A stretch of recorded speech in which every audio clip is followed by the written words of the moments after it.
नमस्कार दोस्तों, welcome to education Hindustani review में आप सभी का स्वागत है। दोस्तों, आज की क्लास मैथ की क्लास है और जिसकी डिमांड आप लोग काफ़ी दिनों से कर रहे थे। आज हम लोग मैथ की क्लास पहले देखेंगे जिसमें कि नंबर सिस्टम के बारे में समझेंगे। नंबर सिस्टम क्या होता है और इससे रिलेटेड क्वेश्चन सीटेट में भी आते हैं और अदर एग्ज़ाम में भी मिलते हैं।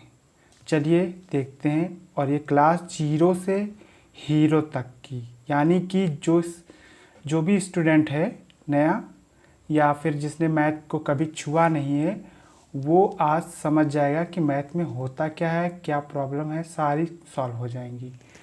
देखते हैं संख्याओं के प्रकार देखते हैं। सबसे पहले नंबर 1, प्राकृतिक संख्या को नेचुरल नंबर कहते हैं। नेचुरल नंबर क्या होते हैं, जैसे कि 1 2 3 4 5 6 7 8 इस तरह अनंत इन्फिनिटी तक, ठीक है। और फिर दूसरी संख्या क्या होती हैं, पूर्ण संख्याएं, जिन्हें हम होल नंबर कहते हैं। होल नंबर क्या होते हैं, जीरो, इसमें क्या होता है, जीरो ऐड हो जाता है, जीरो इसमें शामिल हो जाता है प्राकृतिक संख्या में, तो पूर्ण संख्या होती हैं। जैसे 0 1 2 3 4 5 और इन्फिनिटी तक जाती है भी, ठीक है।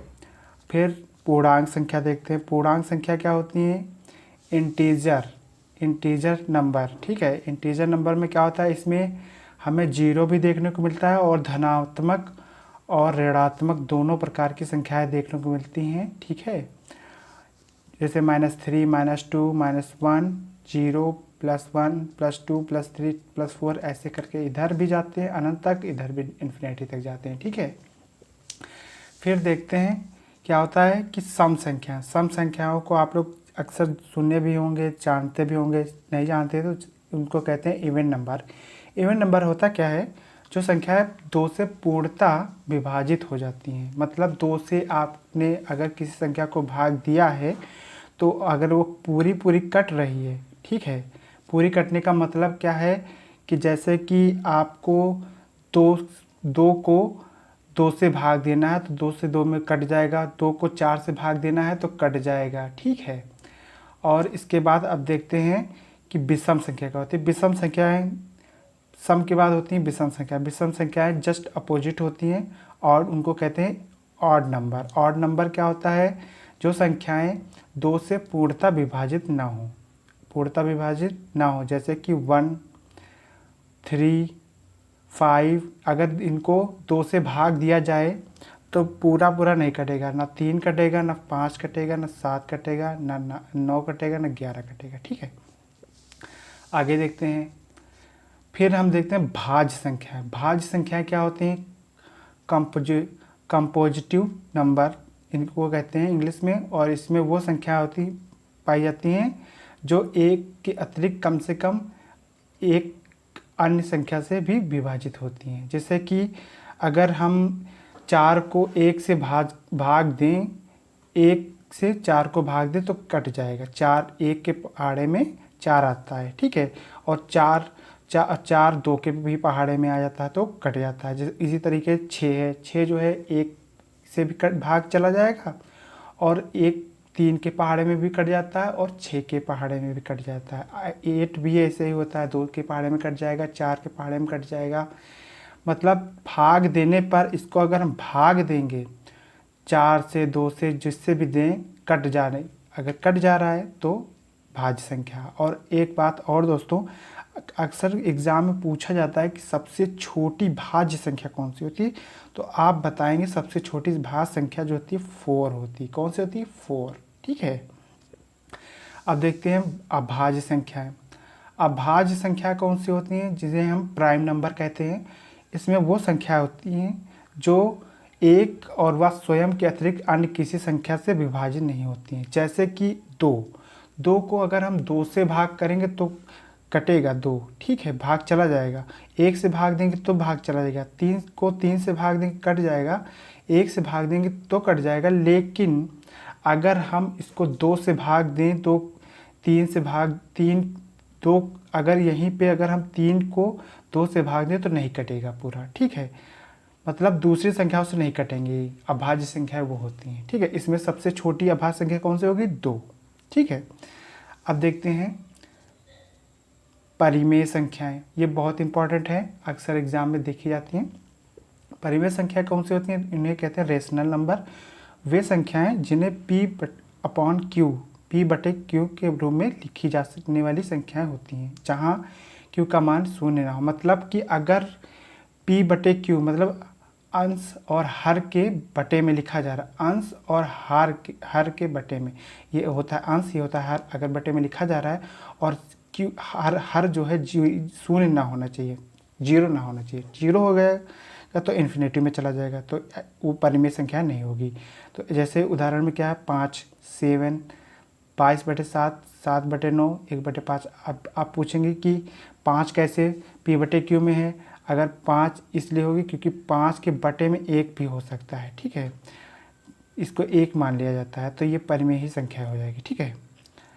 अब आगे देखते हैं इरेशनल नंबर क्या होता है। इरेशनल नंबर क्या होती हैं? ऐसी संख्याएं जो P/Q के रूप में ना लिखी जा सकें, ठीक है। जैसे कि पाई जो होता है इसमें P/Q के फॉर्म में नहीं है, ठीक है। वैसे √2, इसको √2 पढ़ते हैं, ऐसे करड़ी चढ़ी है, ठीक है। √3 -√2, इस टाइप में A√2 E या कोई सिंबल आ जाए, ये अपरिमेय संख्या है, ठीक है।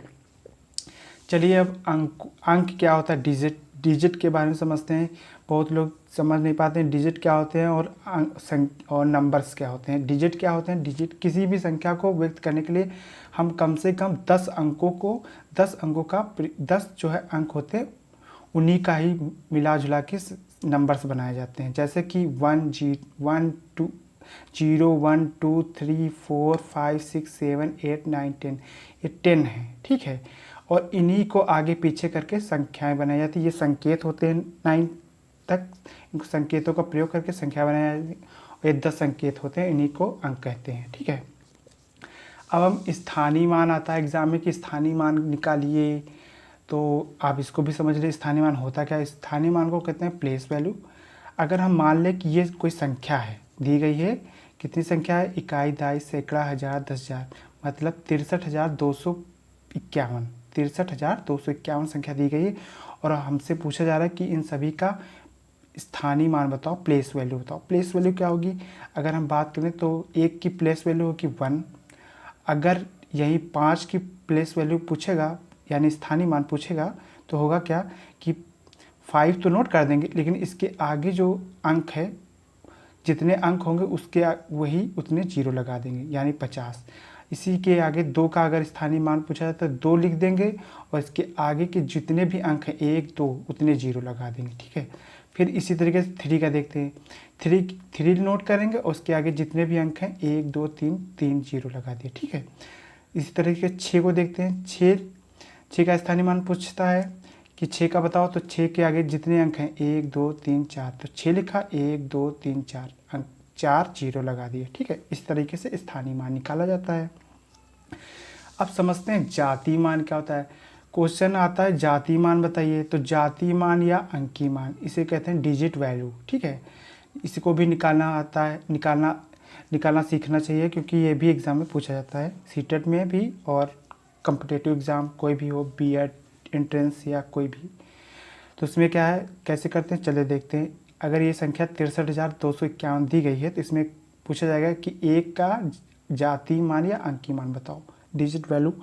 तो वही वैल्यू रहती है, जैसे कि 1 का 1 है, 5 का 5 है, 2 का 2 रहेगा, 3 का 3 रहेगा, 6 का 6 रहेगा, ठीक है। और अब आगे देखते हैं। कुछ लोग पूछ रहे थे कि संख्याओं को कैसे पढ़ा जाता है, या प्रॉब्लम आती है कि कैसे समझे कितना क्या अंक लिखा है, तो उसको भी हम सॉल्व करेंगे।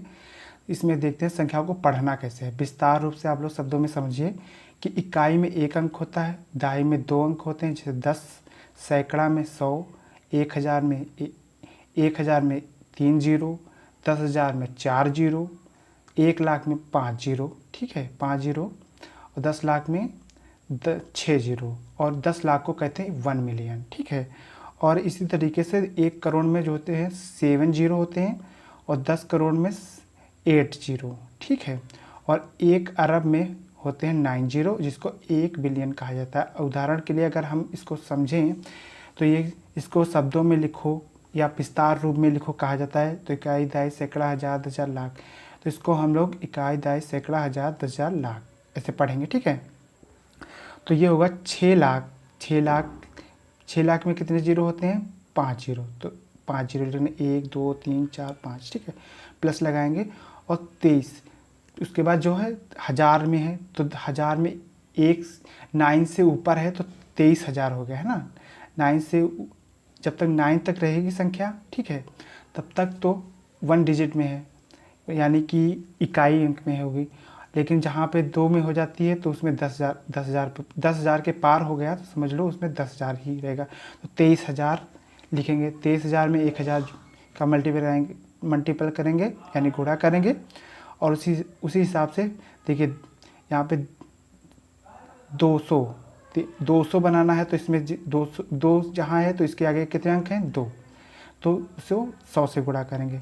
अब यहाँ पे 5 है तो 5 कहाँ पे है? दाई अंक पे है, इकाई दाई, तो दाई पे 10 से गुणा करेंगे। और ये 3 है तो ये इकाई अंक पे है तो 3 से गुणा करेंगे, 3 और 1 से। तो इसको ऐसे लिखेंगे 6,23,253, ठीक है। आई होप कि आप लोगों को वीडियो पसंद आया होगा और आप लोग समझ रहे होंगे कि पहली क्लास है दोस्तों, और आगे भी इसकी क्लास आएगी। अगर आपको वीडियो पसंद आए तो आप लोग वीडियो को लाइक करिए और चैनल को सब्सक्राइब कीजिए। आप लोगों को जितना भी बेसिक का कुछ भी क्लियर नहीं है तो वो भी आपको क्लियर हो जाएगा इस वीडियो के बाद। और आगे भी वीडियो आएगी तो उसको भी वॉच करिए और चैनल को सब्सक्राइब कीजिए, दोस्तों को शेयर करिए, ताकि जिसको भी ज़रूरत है नॉर्मल से, जिसको मैथ नहीं आती उसको मदद मिले। तब तक के लिए धन्यवाद दोस्तों, टेक केयर, बाय बाय।